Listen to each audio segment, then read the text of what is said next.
சென்னை பல்லாவரம் அருகே நீர்நிலைகள் ஆக்கிரமிப்பு கட்டடங்களை அகற்றும் பணியில் அதிகாரிகள் தீவிரமாக ஈடுபட்டிருக்கிறார்கள். ஆக்கிரமிப்புகளை அகற்றும் பணியில் 2வது நாளாக அதிகாரிகள் தீவிரமாக செயல்பட்டு வருகிறார்கள். தாய் மூகாம்பிகை நகரில் வீடுகளை இடிக்க அப்பகுதி மக்கள் கடும் எதிர்ப்பு தெரிவித்து அதிகாரிகளுடன் வாக்குவாதத்தில் ஈடுபட்டிருக்கிறார்கள். அந்த காட்சிகளை பார்க்கிறோம்.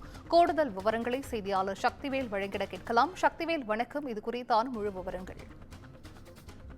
நிச்சயமாக வணக்கம் சிந்து. சென்னை பல்லாவரம் அடுத்த அனகாபுத்தூர் அடையாற்று ஆற்றின் கரையோரம் தாய் மூகாம்பிகை நகர், காகிதம் இல்லத் நகர், சாந்தி நகர், எம்ஜிஆர் நகர், 3வது தெருவு ஆகிய பகுதிகள் அமைந்துள்ளது.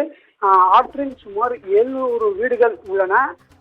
அதில் ஏராளமான பொதுமக்களும் வசித்து வருகின்றன. இப்பகுதியில் அனைத்து மக்களும் அடையாறு ஆற்றின் கரையோரம் நீர்பிடிப்பு பகுதியில் உள்ள புறம்போக்கு இடத்தில் வீடு கட்டியுள்ளதாகவும் அவற்றில் ஏராளமான வீடுகளை பொதுமக்கள் குடியிருந்து வருவதாகவும் புகார்கள் எழுந்த வண்ணம் உள்ளன.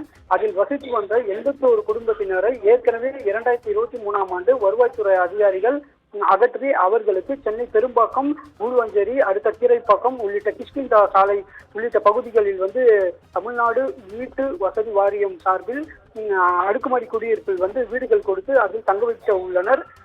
இந்நிலையில் மீதமுள்ள ஆக்கிரமிப்பு வீடுகளை மீண்டும் நேற்று காலை தாம்பரம் மாநகராட்சி ஆணையர் பாலச்சந்தர் தலைமையில் நீர்வளத்துறை அதிகாரி, பொறியாளர் செல்வகுமார், வருவாய்த்துறை அதிகாரிகள் அனகாபுத்தூர் அடையாறு ஆற்றின் கரையோரம் நீர் நிலைகளை ஆக்கிரமித்து கட்டப்பட்டுள்ள கட்டிடங்களை அகற்றுவதற்கு தெரிவித்து வந்தனர். ஆக்கிரமிப்புகளை அகற்றுவதற்கு பொதுமக்கள் பலரும் எதிர்ப்பு தெரிவித்து வந்த நிலையில் முன்னதாகவே தாம்பரம் காவல் துணை ஆணையர் பவன்குமார் ரெட்டி தலைமையில் துப்பாக்கி ஏந்திய போலீசார் 500க்கும் மேற்பட்டோர் பாதுகாப்பு பணியில் ஈடுபட்டு அவர்களை அகற்றுவதற்கு முற்பட்டனர். அதிகாரிகள் நடத்திய பேச்சுவார்த்தையில் ஆக்கிரமிப்பாளர்கள் முதல் கட்டமாக 20 வீட்டினர் தங்களது வீடுகளை காலி செய்துவிட்டு அரசு ஒதுக்கியுள்ள அடுக்குமாடி குடியிருப்புகள் செல்வதாக சம்மதம் தெரிவித்து சென்றுள்ளனர்.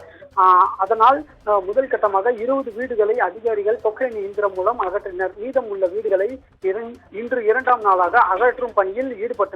அப்போது தாய் மூகாம்பிகை நகரை பகுதியைச் சேர்ந்த மக்கள் மற்றும் சிறுவர்கள் முதல் பெரியவர்கள் கண்ணீர் விட்டு அழுது தங்களது வீடுகளை இடிக்க வேண்டாம் என்று கதரும் காட்சி மனதை பெரும் சோகத்தை ஏற்படுத்தியுள்ளது.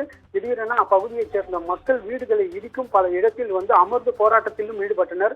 உடனடியாக அவர்களிடமும் அதிகாரிகள், அதாவது ஆக்கிரமிப்புகளை அகற்ற வந்த அதிகாரிகள் மற்றும் காவல்துறையில் தொடர்ச்சியாக அவர்களிடம் பேச்சுவார்த்தை ஏற்படுத்தி வருகின்றனர். சிந்து,